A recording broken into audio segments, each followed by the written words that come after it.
राम राम जी दोस्तों, कैसे हैं आप लोग। उम्मीद है मस्त होंगे, भले चंगे होंगे।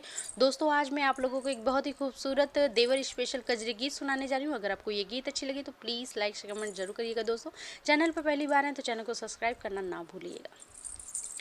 लहुरा देवरा पे लागल दिल हमार बा, कैसन मन तोहार बाना।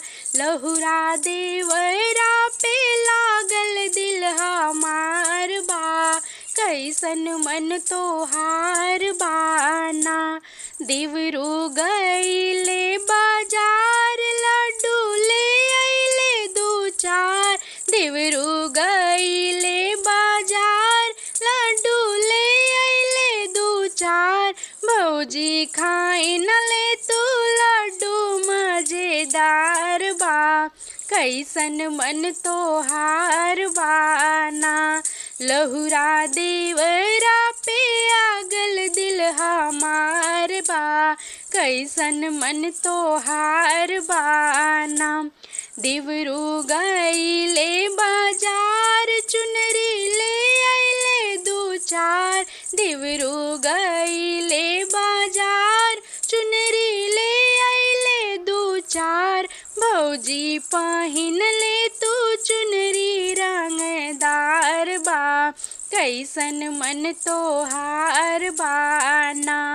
लहुरा देवरा पे लागल दिल हमार बा, कैसन मन तोहार बाना।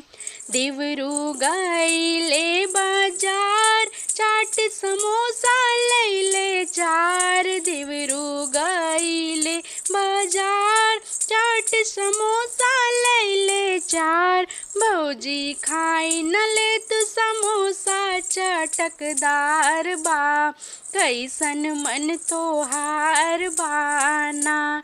लहुरा देवरा पे लागल दिल हमार बा, कैसन मन तोहार बाना। देवरो गईले बाजार, पायल ले अइले दो चार। देवरो गईले बाजार, पायल ले अइले दो चार।